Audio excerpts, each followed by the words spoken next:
itu kayak sudah ada garis loh. Kalau penglihatan saya loh, garis 2004-2005 itu mulai perbaikan, pemulihan sampai ini proses perjalanan masih panjang pembaikan ini. Jadi pengembalian budi pekerti, jadi dikembalikan, jadi dimurnikan kembali sampai benar-benar menyatu. Akhirnya terciptalah kehidupan Gemah Ripah loh sini. Oh, gini Mas. Itu bisa terjadi di tahun 2000.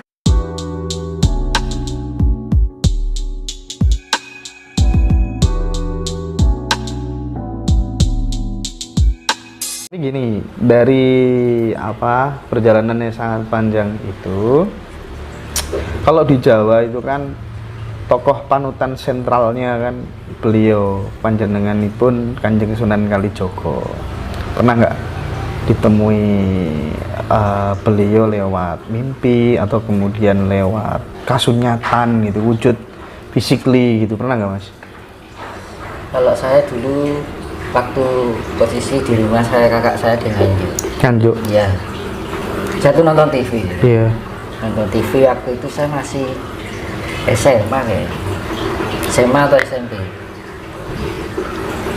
Tiba-tiba itu tangan saya dipegang. Orang pakai baju lerek-lerek Jawa itu yang itu. Pelangkonan. Itu pakai iket tapi batik. Jadi nggak belangkon kayak pelangkon jadi sekarang itu enggak. Jadi modelnya dulu kan masih pakai diikat gitu kan. Terus pakai celana yang setengah 3/4 yang hitam itu.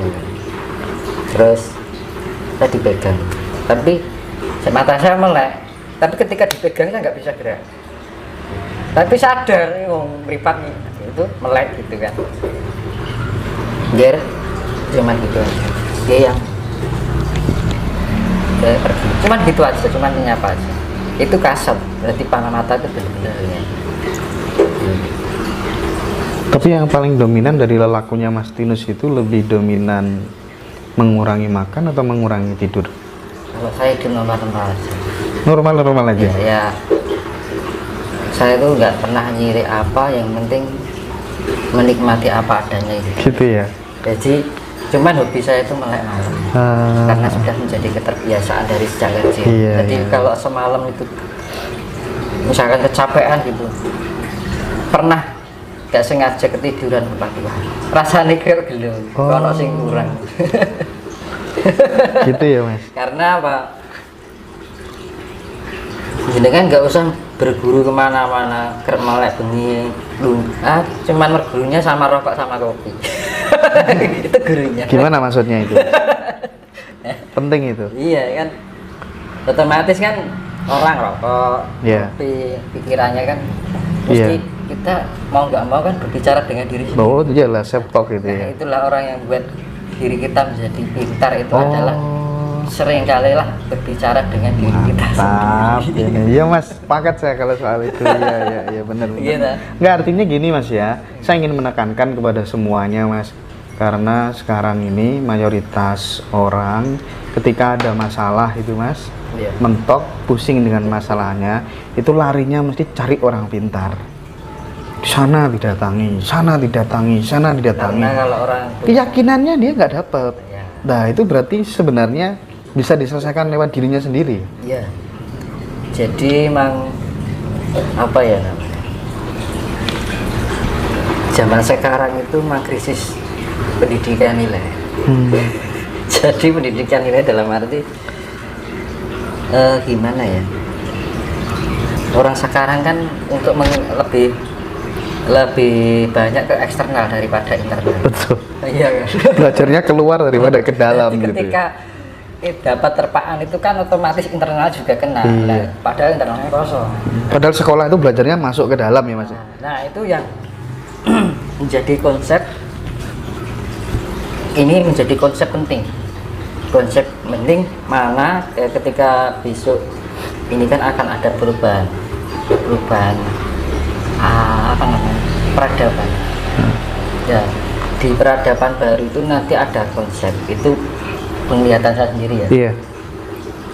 Ada konsep Jadi misalkan pendidikan anak sekolah gitu, yeah. itu dari sejak dini, dari sekecil itu sudah diajari tentang pendidikan nilai. Apa tuh pendidikan nilai? Itu biar orang itu memahami tentang kesejahteraan hidup. Jadi murid itu benar ngerti, jadi murid itu kan gitu. Bukan hanya kalau kita pengen itu kan hanya tambahan hidup. Tapi tujuan hidup yang sebenarnya bukan itu. Berarti ada rekonstruksi kurikulum pendidikan mulai dari total dasar ya, iya. Dari bawah ya, iya. Yang diutamakan pasti akan terjadi itu Mas Yunus. Pasti. Lama nggak kira-kira penglihatannya panjenengan yang dirasakan kira-kira? Ya, di bawah 5 tahun nggak kira-kira? Untuk mempersiapkan lebih awal aja. Jangan sampai kita terlambat menyadari. Iya, siap. Nah, karena gimana ya? Ya kadang-kadang itu kebenaran tuh di mata Tuhan ya. Kebenaran tuh ada di Tuhan ya. Kalau saya melihatnya sih nggak lama. Nggak lama. Jadi Quran ini 2003 itu kayak sudah ada garis gitu. Kalau penglihatan saya yeah. Garis 2004-2005 itu mulai perbaikan, pemulihan sampai ini proses perjalanan masih panjang. Pembaikan ini, jadi pengembalian budi pekerti, yeah. Jadi dikembalikan, jadi dimurnikan kembali sampai benar-benar menyatu. Akhirnya terciptalah kehidupan gemaripah loh di sini. Oh, gini Mas. Itu bisa terjadi di tahun 2040 ke atas. Oh iya. Yang menarik ini, saya kan keliling nih Mas ke beberapa sesepuh gitu. Ada yang membacakan juga dari serat Joyoboyo dulu bagaimana begitu. Yang intinya dari beberapa sesepuh itu meyakini 2025 itu ada sisi positif yang sangat luar biasa dengan kondisi Nusantara ini. Nah, apakah penglihatannya atau yang dirasakan Mas Tinus juga mengalami hal yang sama? Itu saya malah tahunya dari kecil. Kalau sekarang kan baru heboh-hebohnya. Kalau saya dari dulu udah tahu. Gimana itu Mas? Saya ceritakan. Ya 2025 itu Mas. Ya sih kok wong heboh ini lagi wis nyedaki ya kan. Ya toh, kalau orang sudah nyedaki kan iya. Wah juga sih. Bener. Diarani suara trompet sangkakala itu ya gitu. Suara orang ini itu ya Mas ya. Itu kan apa yang ada yang di Al-Qur'an itu apa yang berbunyinya trompet sangkakala atau apa itu. Iya. Ya itu kan ya omongannya wong-wong sudah heboh gitu. Sudah banyak yang bicarakan itu. Kalau aku sudah tahu dari sejak bertemu yang gereja itu ya makanya yang diceritakan yang gereja pertama ketemu itu ya soal ini. Bakal ini. Nah, kalau bapak saya bilangnya 2060 itu titik puncak kejayaan Nusantara. Nah, kalau sampean gimana itu? 2040 ke atas. 2040 ke atas ya. Jadi setelah 2005 ke sini itu umum-umum wong dandan-dandan. Iya, gitu. Apa nek wong dandan-dandan omah langsung dadi omah kan enggak mungkin. Mboten, iya, mungkin. Nah, nek dadi omah kan lagi kena niki kena. Iya. Nek dadi omah kayak kursi, kayak meja kan gitu. Apa omah dadi ora mungkin. Alam nanti. Alam. Nanti puncak puncaknya 2023.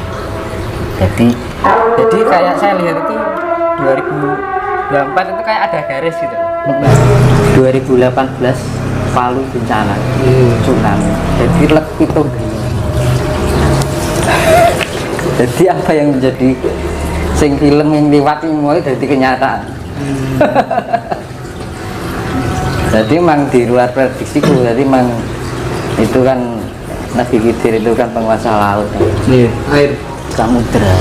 Tapi Mas, kalau rame-rame orang pada bicara tentang Pulau Jawa yang terbelah menjadi dua, itu kalau keyakinannya Mas Tinus, karena memang efek bencana dan pasti akan terjadi sebagai pertanda akan jaya-jayanya Nusantara gitu.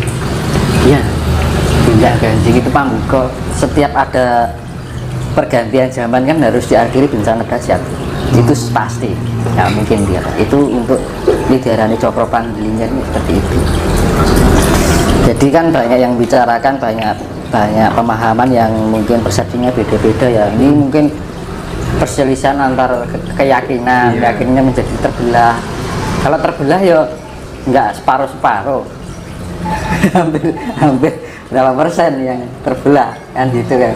Nah dipikir ya 80-90 kan gitu. Orang setengah kan gitu. Jadi nugel kaping pintu bilang kan itu memang benar-benar Pulau Jawa kan. Pulau Jawa kan benar-benar terbelah. Iya, itu bisa terbelah menjadi 2, bisa menjadi 3. Bisa jadi 2, bisa jadi 3. Iya. Kalau saya lihat 3. Makan korban nggak? Pasti. Itu ada itu nggak hanya potong terbelah enggak loh. Masih ada tanah yang bergeser. Belum nanti pertemuan Laut Selatan dan Laut Utara itu bertemu, duet, itu masih larinya ke samping. Itu yang banyak orang sekarang mengatakan, khususnya para sesepuh ini ya, air bah akan di mana-mana gitu kan ya. Surabaya tadi Rowo, Kediri tadi Kali, dia kan Jakarta akan tenggelam. Itu Mas Yunus melihat apa enggak kira-kira? Ya, ini itu kan random nanti. Orang nggak bisa prediksikan ini nggak bisa, random. Iya, karena pergerakan alam, langsung peneliti aja baru mendeteksi gempa aja nggak bisa, itu perubahan alam gitu loh. Alat teknologi aja nggak bisa. Tapi panjenengan sangat yakin musibah yang datang adalah alam. Iya alam. Iya alam ya. Kemungkinan nanti akan terbelah menjadi 3. Kemungkinan kalau apa yang saya lihat ya. Loh, itu pernah disampaikan oleh seseorang sesepuh di Lamongan Mas Yunus. Cuman dia memang nggak mau dipublikasikan, sama persis indikasi panjenengan terbelah. Ini kan gini, bukan itu yang meden-meden ini orang ya. Ada kuncinya. Kuncinya PB selamat kan itu digulai lah sing digulai. Saat itu terjadi, kita sudah punya tameng supaya selamat.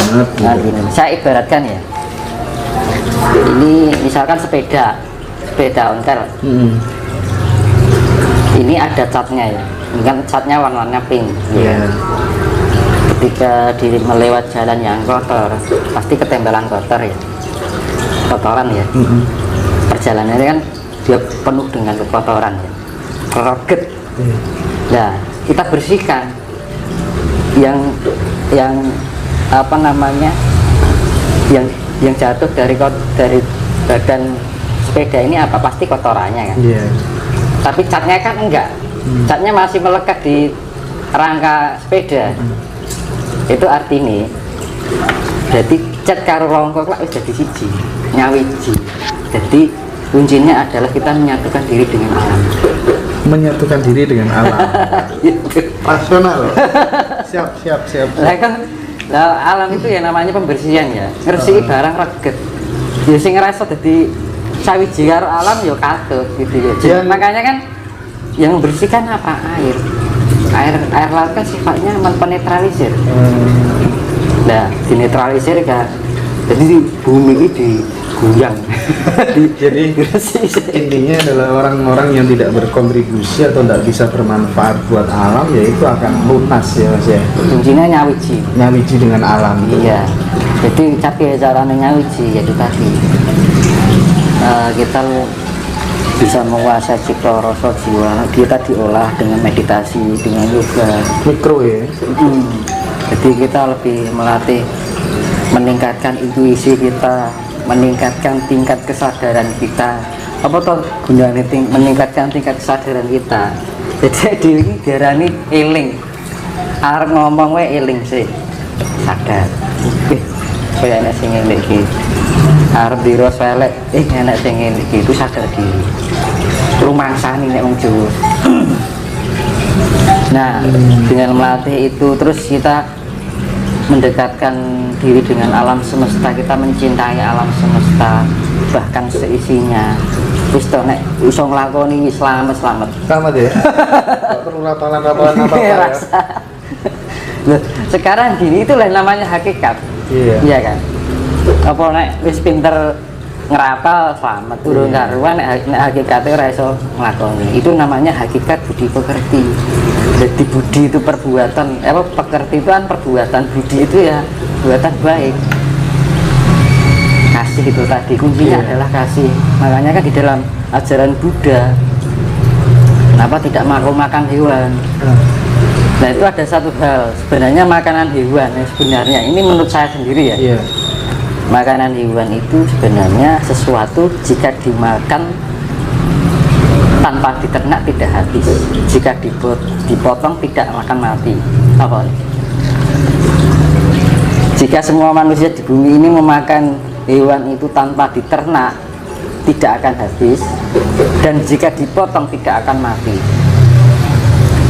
Ada dua ini doang. Apa mas? Ikan. Jenengan mau sak dunia iki nek mangan iwak nih ana iwak ra tontek ya. Wis bisa wis nyepaki Mas. Lah kan ikan kan sekali mana ribuan jutaan. Iya ya. Lautnya dikuras ping pira iwak ra tontek. Gitu. Nah, dan itu bisa memakan ikan itu marake wong cerdas ya, protein tinggi. Berarti terus jika dipotong tidak mati, ya buah-buahan, sayur-sayuran. Itu keyakinan orang Buddha. Kalau saya mengamati keyakinan Buddha seperti itu, karena